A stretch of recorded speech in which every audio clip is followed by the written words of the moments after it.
li ma lay laaj ñii ñëpp chaîne bi yëpp boo ko jëlee aw ma certificat médical la ma bindoon ci plainte bi waxuma dëgg damaa ëmbuma viol répétitif nga tourné xaaral ma ñëw. le juge en dit. may ma rek capitaine ba ko laaloon xamul Ousmane Sonko yàq carrière am lan moo tax mu yàq carrière am pour les beaux yeux de Ousmane Sonko.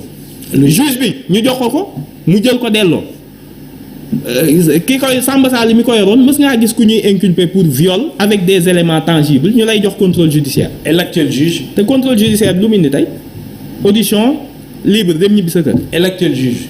gis nga li ma lay wax mooy encore une fois bàyyi leen débat bi tey xam nga lu mu waroon occuper Sénégal et malheureusement. vous avez réussi avec cette histoire de viol. li mu leen may chance tey mooy débat wu 45 milliards bi nga xam ne Abdoulaye Daouda Diallo ministre des finances directeur de cabinet du président ak le président parce que petit boubé boobu ngay wax il a été reçu par le général Moussa Fall yii moo waroon nekk ay thématiques quant à Sénégal projet bi nga wax yépp IDH xam nga ko indice développement humain bi mu génnee bërki démb classement am xam nga Sénégal ñaata la jël 170e sur 191. on était parmi les 25 pays les plus pauvres dugg nañ tey parmi les 21 pays les plus pauvres dernier classement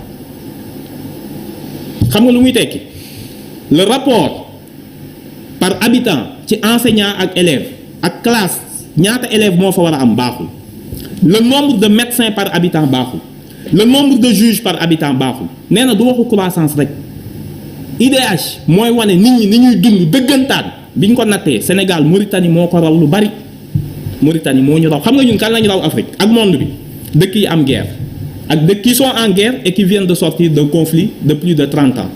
donc Gambie moo ñu raw quoi. IDH bi daal. Gambie moo ñu raw. oui ma bu dee gëm nga IDH xam nga lu ma la wax. kon Gambie moo ñu raw. xam nga Gambie amul guerre oui ma Amadou. man nag laaj naa la tontuwuloo ma. te man xam nga nag man ci lan nga ma laaj non dama la laaj dama ne la. ndax yaa ngi leen di wutloo candidat. mais ñun waay Papa Ngagne bu ñu toogee fii damay laaj ndax dinañ am candidat mais loolu duñu la tontu ñun dañoo ñibbi waxoon nañ la dañuy ñëw génn ñibbi. du ñu doy ay candidat. mais loolu c'est pas un scoop waxoon nañ la buñ fa duggee duñ fa yàgg. waaw mais loolu c'est pas danañ jox juge bi loo xam ni teg na ci bëtam xaaral. non ça n'a rien à voir. bul déglul audition yi. xam nga ma lay ñaan. xaar ba nga laaj ma loolu parce que lii c'est de la tromperie. bàyyi boo xam ne nee naa la la gis nga Papa Ngagne lui le continue. xam nga lan mooy audition juge bi musul déglu Ousmane Sonko sur le fond. daf ko déglu tey sur le fond. déglu na ñëpp am na pièce yëpp am na rapport gendarmerie am na enquête yu mu def ci suuf sax yow yëgoo ko man yëguma dégg nga bi mu dégloo Ousmane Sonko xam nga ñaar mënoon a nekk ni ko jógal nga dem wala mandat de dépôt parce que élément yi ñu ko tuumaal ba mu ko defee audition xam nga danaan ko tuumaal nañ la lii ci dossier yaakaarloo ni confrontation itam lu ci mën a am la duñ ci yaakaarloo ni Ousmane Sonko ak Adji Sarr war nañ leen a dégloondoo.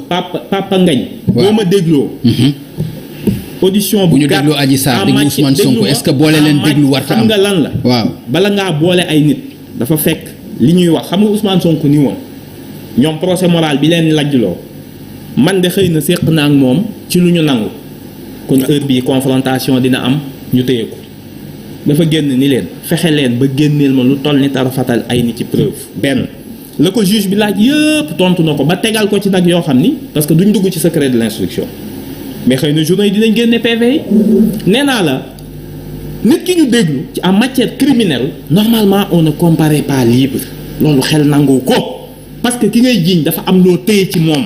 waaw Pape yow sa problème xam nga lan la amoo dara lu dul kàddu ki wax te ki wax ci biir kàddoom wax na ay yu dul noonu yu bëree bëri ba nga xam ni benn juge war koo déglu ëmb naa ëmb ma dañ maa violé certificat médical ni ko déedéet kon yow jour bi ngay accusé waa ji 2 heures après les faits nga naan ay test ADN nañ ko jox ci déedéet ki nga xamante ni dafa ni dañ ko violé ba mu demee ñu ne ko laaloo ji góor jegewul ak yow ci fan yi mujj fooy jëlee ADN wu ñu tëflit ak bopp karaw ngay wut bàyyi leen seen fobi seen président dafa toll fin IDH bi génn li mu ko wax dëgg la le pays seen PSE bi xam nga wax ji lan la vous avez construit lu ñuy wax pyramide de Ponzi seen croissance bi c'est basé sur la dette qui est aujourd'hui de plus de 12 000 milliards 3 000 milliards la fi Macky Sall fekk en 2012 ñu ngi tey ci 12 000 milliards de dette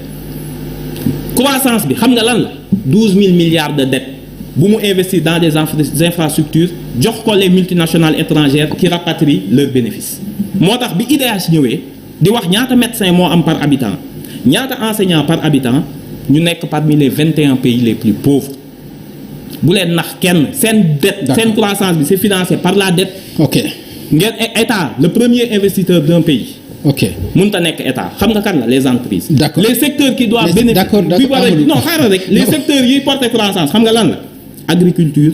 ok ak industrie.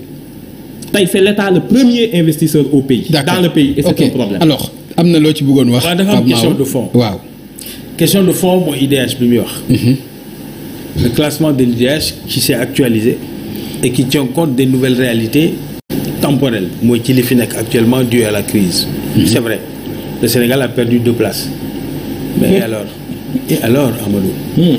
Non, le Sénégal est un pays observé par les institutions financières et économiques du monde, dont le FMI, qui a sorti pas loin de 3 mois un rapport sur le Sénégal et qui salue les options économiques du pays. Nit da ngay bëgg sa réew. bëggal sa réew Amadou bëggal sa réew mën nga bëgg nguur te bëgg sa réew. Sénégal c'est la fierté du continent africain. C'est pas moi qui le dis. déglu ma mais ça va ça va xool da ngay mën a déglu nag. waaw duñ la déglu ci loolu. déglul non génn ni la su ñu amee respect pour déglu la dañu war a delloo respect bi ak cër bi pour déglu ñu. C'est la moindre des choses en tout cas c'est l'image que j'avais. Qu'est-ce qui justifie cette alors léegi ce qu'il y a c'est que la marge de croissance du Sénégal son progrès social économique et même au plan culturel.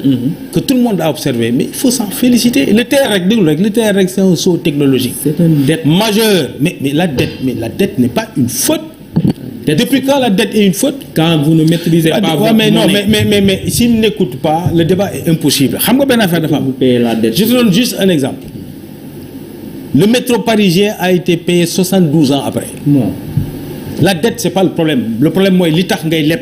Déedéet. Président de la République sous les BTR c'est pas pour les bourgeois c'est pour ceux qui habitent Mbao Pikine Thiaroye Diamaguène Bargny Mbao Sicap Mbao parce que déglul sinon waxtaan bi amul njëriñ suñu mënta waxtaan rek amul njëriñ loolu moo tax muy lépp donc bu ñu nax Sénégal et attention Amadou sénégalais yi jàng nañ tukki nañ xam nañ li dëgg suñuy jàkkaarloog ñoom ci écran yi nañ leen di wax li nekk parce que dañ koy xamul loolu da nga koy bàyyi xel. Deuxièmement xam lu ma la laaj ci juge bi mais quand même qu'est-ce que vous pensez du juge actuel que vous avez accepté d'aller écouter? Maham Diallo. Qu'est-ce qu'on a pensé?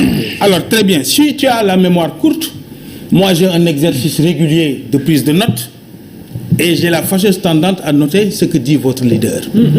Il l'a traité d'un juge né de ko Bandoum. Développez waay. Il l'a traité d'un juge né de ko Bandoum. Après. Il l'a traité d'un juge né de ko Bandoum.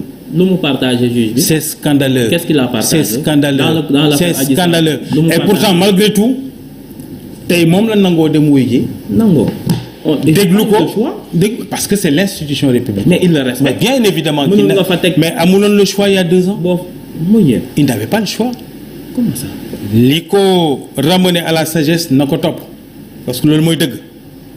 donc wax nga lu bëri mais tuddoo juge bi mais le même juge il avait dit lui-même du ko wuy ji parce que juge u nette ko Bandoum la un scandale parce que votre leader a malheureusement dans ses conseils peut-être benn tendance boo xam ne day jublu ci yoo xam ne day xaajale te baaxul donc loolu bëggoon naa ko relever li ci des moi je pense que li am ba des mooy le camp d'en face en tout cas pour ce qui concerne Pastef dès l'instant où ils n'ont pas pris leurs responsabilités ils sont condamnés à être dans un débat du détail parce que li am ba des et je le répète encore une fois mënu leen ko wëlbati jaarale ko ci x y mais quelqu'un qui est allé 10 xawma combien de fois dans un lieu rencontrer la même personne ce qui se passe entre déglul ce qui se passe en preuve. Non, il ne le refuse pas, il ne le refute pas. D'accord. Est-ce que am nga preuve? waaw déglu rek. kon nga retiré ko. déglu rek man du ma wax nu mu wóorul. déet 1500 terrain yi bàyyi baal nañ la. da ngay xuloo te man xuloo. xuloo maa ngi yow. damay waxtaan ak sénégalais yi. sénégalais c'est la différence entre toi et moi. yi nga waxoon am nga preuve. loolu tënk nañ ko ci début émission bi. dama porter plainte mais li ma lay wax moom du deñ. du dañ mooy lan. Bassirou Diomaye Faye moo taxaw fii ne mosu fa dem. muy yéen yow daal sax. dëgg la wala dëgg. saa yow. dëgg la wala dëgg. très bien son leader est venu dire que dem naa fa mais dama doon faju ji. d'accord donc li am ba des mooy c'est une affaire non ça ne me regarde pas et ça ne te regarde pas c'est une affaire entre deux privés. c'est pas une affaire entre deux privés. c'est une affaire entre Ousmane Sonko et l'APR. Ah bon très bien. Très bien. Adji Sarr bon mi ngi nii ah. bon Mamour voilà, c'est pas moi qui ai créé sa photo. man Sall nommé bërki démb. est-ce que xam nga ne man xaw ma Mamour Diallo. kan man xaw ma ko. mais c'est kooku ñun yow. est-ce que xam nga ne Sonko mun na ko xam moom c'est son ami ñoo bokk ministère mais man xaw ma Mamour Diallo. moi je suis engagé pour le pays. mais nangu je suis engagé pour la République et le destin du peuple sénégalais. xaw ma Mamour Diallo nga nangu mais ton leader moo ko xam. man seen problème ñoom ñaar sama yoon nekku ci. quelqu'un qui est mis en cause par l'OFNAC. non Amadou vous n'avez pas le droit. de piéger le débat public sur une affaire privée. Ah bon? C'est une affaire privée. C'est une affaire publique. C'est gênant. Affaire bi. xamul tax c'est l'affaire et Macky Sall. Déglu vous nous donnez deux choix. Macky Sall ak vous nous donnez deux choix. Et malheureusement ça vient de vous et c'est dommage parce que parmi vous il y a de grands intellectuels. Il y a des gens qui ont des propositions subtiles et intelligentes. Mais vouloir les consacrer à l'affaire d'un lupanar, d'un vulgaire lupanar qui s'est passé entre deux hommes. Un homme et une femme et qui ne nous regarde pas. sa yoon nekku ci sama yoon nekku ci lupanar. Je te prêterai un dictionnaire si tu veux savoir ce que ça veut dire. lan mooy vulgaire lupanar. waaw loolu naa la jox dictionnaire après loolu du problème. Je vous pose la question. loolu naa la ko jox après soo buggee mais c'est du vocabulaire. Ça se règle pas ici. Donc, mais li am ba des. lan mooy vulgaire li am ba des les questions c'est lui qui les pose yow tu réponds mais en tout cas c'est une affaire entre deux privés. D'accord. te ginewul sax ñu di ko waxtaanee. Amadou loolu mooy li am ci lu mujj loo xam ni moom la ñuy jeexalee débat bi dafa am loo junj léegi Amadou da nga xaw nga ni sax du ñu dévoiler dara ci secret d'instruction bi ak audition bi mais ñàkkul am na loo ci xam ñàkkul loo xam ni xam nga ko ci loolu. non voilà xam nga li président Ousmane Sonko wax ci conférence. parce que nee na juge bi boo ma génnee lu toll ni tarfatal ay ni nangam. kooku kay xam nga lu ko corroboré. may s'il vous plaît xam nga lu ko corroboré nee naa la. en matière criminelle. waaw. Ndeye Khady Ndiaye mi ñu fi nii rek moom proxénétisme képp lañ ko jiiñ. dañ ko entendre ba 1h du matin mais c'est presque 10 heures d'audition ñoom ñëpp ay 10 heures d'audition 12 heures d'audition nga dégg Ousmane Sonko li mu la waxoon depuis le début est-ce que am na lu ci changé ñoom dañ ne woon yor nañ ay vidéo duñ ko dévoiler léegi. ñoom ñan. dégg nga fi benn émission buñ defoon sur leeral ak woo journaliste yu mag teg Adji Sarr ak maître kii dégg nga liñ fa waxoon may ma rek gis nga tey ñoom xam nga la question mooy ñoom ni ñu seeyee ñoom ñëpp a seey tey. le dossier xam nga ku ko yor. ay ñaari activistes ay Hélène Gaye ay Mati Diop Mati Fall 3 Pommes xaw ma et cetera tey ñoom ñi ko duggoon ñëpp nànk ko benn ministre waxatul benn DG kenn bëggatu cee taq kooku déjà c'est un signe mais signe bi gën a am solo tey dafa leer Ousmane Sonko newoon na la gis nga bu ma fa demee du ma fa toog te du ma fa yàgg. mais c'est pas un scoop ça. bi mu dugg sëñ bi en matière criminelle. nga jiiñ nit viol mu am des éléments objectifs laa wax yoo xam ni juge bi mën na ko téye. nga dugg j'expliquerai may ma rek juge bi auditionné la. j'expliquerai daa di def corroborer les faits yi ñu la jiiñ ak preuve yi ñu ko tegal ak li nga tontu. Amadou laaj naa la ci confrontation. duñ ci mën a yegg xam nga lu tax. d'accord xam nga lu tax nee naa la prochaine étape c'est un non-lieu. ah d'accord parce que juge bi ne prendra jamais l'erreur. alors xam nga lu tax non du question ñun xam nga ñun wuy ma nekkuñu ñu arrogant. dañ ni la woon dañuy wuy ci Ousmane Sonko bi muy wuy ci bu doon dafa tiit xam nga lu muy wax nit ñi pare leen dafa ni toog leen seen kër yi kuy naan sa ataaya naanal ku am looy dox foofu bu ma fa demee dugg du ma fa toog du ma fa yàq te kenn du ma fa sonal dugg na 1 heure de temps après wax naa ak juge bi génn na dem en matière criminelle mosoo dégg loolu dans l'histoire judiciaire de ce pays. affaire bii c'est une affaire entre Macky Sall l'APR ak waa Pastef. c'est une affaire d'État c'est un scandale d'État qui incrimine des personnalités du régime dont des personnalités proches des grandes autorités de ce pays. Et vous rendrez gorge tôt ou tard vous rendrez gorge. Ok. Sur cette affaire-là c'est important de préciser une chose. C'est de la pure manipulation vulgaire de la part de leur leader et de lui-même su ñu waxee ne maa ngi dem mais damay dellusi ndax dara du ma fa téye bettul kenn bañ koo entendre ba mettre ko en liberté provisoire sauf mu violer liberté provisoire boobu. contrôle judiciaire bi kenn du ko téye. il n'a pas été entendu. donc loolu wuy ma ñëpp xam nañ ko. il n'a pas été entendu. donc lui bi muy dem pour être entendu dans le fond dañ koy déglu bàyyi ko mu dem. ah bon. juge bi mun na ko waat déglu ko mun na ko confronter ak soxna si nga xam ne moo ko teg tuuma mun na woo keneen. moom su laajee nee na loolu du am loolu. loolu mënu ko xam ndax juge bee ko xam.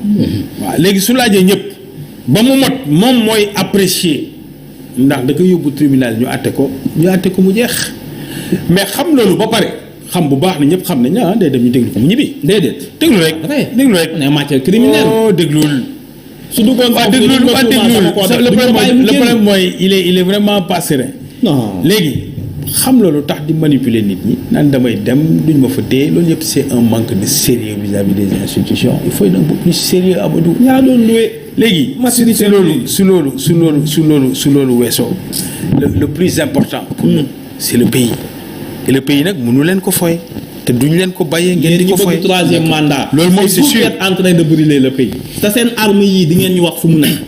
li am daal mooy fa mbaxana doone benn ki newoon mortal combat démb ba tax fukki nit ak ñeent dee ci ne leen ñëw leen kuy ne bésu dee daf ko waxee nii ma ko waxee la ko waxee je le cite entre guillemets bésu dee ku dind doo gor. lu tax topp leen ko ci loolu. yaa ngi ma wax déclaration bi. ba mu waxee loolu mu indi fi fitna ba mu fi indi dañ mënuñu lu dul rafetlu taxawaayam tey bi mu ne doorte nag am na ñu ko doon xiir ci leneen mu ne non je suis un justiciable comme les autres dañ ma woo damay wuy ji fàtte juge ba mu waxoon ne juge u nede ko bandum la mbokk Macky Sall la muy wax bu bon bu ñaaw bu rafetul ci république mu dem wuy ji ñu libéré ko mu dellu këram su ko juge bu waatee day wuy ji mun na ko waat saa su ne loolu mooy li dëgg li ci des yëpp ay naan ay woy dara nekk xamoo ci dara. yow Amadou Ba parce que nekkoo fa woon. lu tax toppoo ko. mais man lu ma koy dox di ko topp Ousmane Sonko. malheureusement xam ngeen ni débat bi bu ñu ko kon sa xam-xam jeex na mën nañ fa fanaan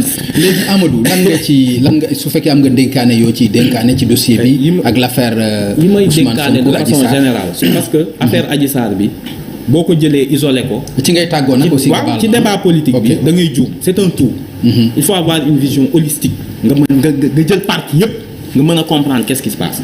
Il y a une volonté d'un président de la République depuis 2012 ni duma am concurrent di liquider ba gis ki nga xam ne c'est la force qui monte nga dugg ni da nga koy liquider yàlla weer ko li ñu leen wax mooy les otages politiques bàyyi leen tëj ngeen ñu bëri.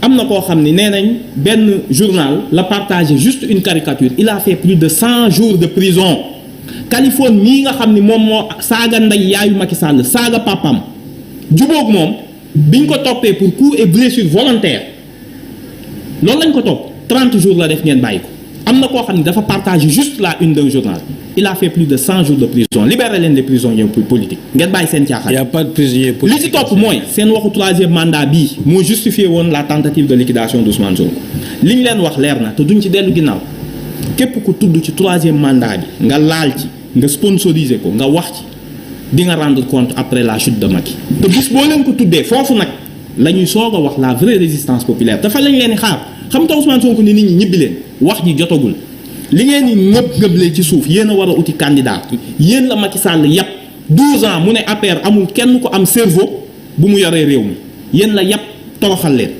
parce que waru leen woon a nangu ak jàngkat yi ngeen am mu ne moom su toogul continuer lii mu continuer dëkk bi du dox yabuñu avant moom le Sénégal dafa amoon après moom du am ñun xam ne lu ñuy ñaan nañu bàyyi ñu kon ne suñu nemmeeku tuuti ci jàmm na bàyyi le temps de la justice yéen a ko moom c'est pas nous nee nañ leen nag vous avez la montre on a le temps yàkkamtiwuñu leen ci troisième mandat bi te loolu moo nekk la prochaine étape de tout ce complot garde Ousmane Sonko yi bàyyi leen ñu ñibbi encore une fois ne montez pas des affaires dans des affaires te ngeen lijjanti seen 45 milliards yii impliqué le directeur de cabinet du président de la République te mu nekk tey le Sénégal nekk la risée du monde arme yooyu xamuñu fu mu ne ça devait être livré 6 mois depuis mois de juin tey jii su Sénégal amee trouble mais terroristes yi jël arme yooyu fekk fa ngeen ko denc sécurisé wul noonu la ñuy nangoo réew jàmbur 45 milliards armes yi ngeen ko génne loolu moo wax Adji Sarr bi. état bi vous ne pouvez pas mettre le Sénégal en danger. parce que vous avez stocké 45 milliards d'armes par un trafiquant internationalement reconnu et recherché dans l'espace CEDEAO. D'accord. qui est reçu par le général Moussa Fall armes yi si ça tombe entre les mains des djihadistes ak des terroristes mën nañoo nangu réew mi su fi trouble amee troisième mandat wax ji loolu la tey et Macky Sall en répondra parce que contrat bi mënul yëgu ko Abdoulaye Daouda Diallo na ko juge convoqué lii mooy urgence su Sénégal li ñu leen wax affaire Adji Sarr bi c'était benn bulle. d'accord bulle bi toj na. voilà. nañ jàll à autre chose. d'accord te ngeen wax ci développement. cherté de la vie loolu moo jërëjëf Amadou. merci beaucoup Pape Mahawa ci lan ngay tàggoo ak su fekkee am nga. waaw man de xëy na man xam nag xam-xam doyul. mun naa am itam dama xamul. mais dinaa waxtaan ak sëñ Amadou pour mu expliquer ma li muy wax parce que yuuxu na lu bëri mais comprendre ma te yaakaar na ne ñu bëri ci Sénégalais comprendre li muy wax encore je répète une fois soo amee une preuve d'illégalité sur ce que tu dis sur ces armes là nga wax ko. su fekkee ne am nga këyit nga génne këyit bi ne këyit baa ngi nii. su fekkee ne am nga gis nga loo xam ne dafa waroo ak lii yoon nga wax ne lii la te dafa waroo ak yoon moo gën yuuxu yi mais parce que en dehors de ça man dégguma xawma li muy wax. bu loolu weesoo président Macky Sall dafa yóbbu seen fit ndax lenn day liggéey ngeen di fo. liggéeyam mooy li nga xam ne cette année en 2023 Sénégal dina am un taux de croissance historique bu musta am de l'histoire du Sénégal un taux de 10%. musul am. par l'énergie. l'argent du pétrole. bokk na ci. mais la production agricole a été boostée. les infrastructures ont joué un rôle. la marche du Sénégal bii jëriñ Sénégalais yi mu métti nag. IDH. waaw mooy mairie waay ci waay sëñ bi. déglul amal mu muñal déglul rek ni mën a dégloo rek dégloo ma noonu. waxtaan bi neex. loolu mu def ci réew mi day tàggoo nag quoi nga baal ma. loolu mu def ci réew mi waaw sinon day gudd. waaw sinon loolu mu def ci réew mi. africains yi gis ko les observateurs internationaux gis ko teg ci seen bët. c'est un devoir patriotique parce que c'est un virage extraordinaire bi Sénégal di emprunter. ñu nekk en crise pour la première fois ñu gis des signes d'humilité ci seen leader. pour la première fois mu wax du contexte international. wax sur le coût des matières premières. On l'a salué parce que il ne le faisait pas. Il était pyromane. da doon taal da doon xamb. pour la première fois ñu dégg ci moom deux lucidités. la lucidité républicaine et la lucidité patriotique de dire que attention crise bi crise mondiale la. Ukraine la jógee na Sénégalais yi dajaloo. d'accord nañ ci d'accord nañ ci mais on remarque ça. dafa wax ni bu ñu fi bàyyi loolu aussi di wax waxi caaxaan quoi. mais waxu caaxaan nag weexu. fa laa jëm si mais damay dëggal. pour la première fois ñu dégg ko ci mu wax ci lu sérieux.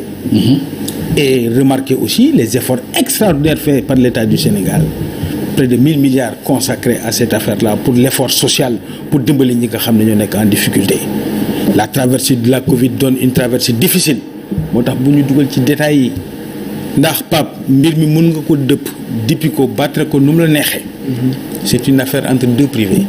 l'une s'appelle Adji Sarr l'autre s'appelle Ousmane Sonko enfermé entre quatre murs et personne ne sait ce qui s'est passé.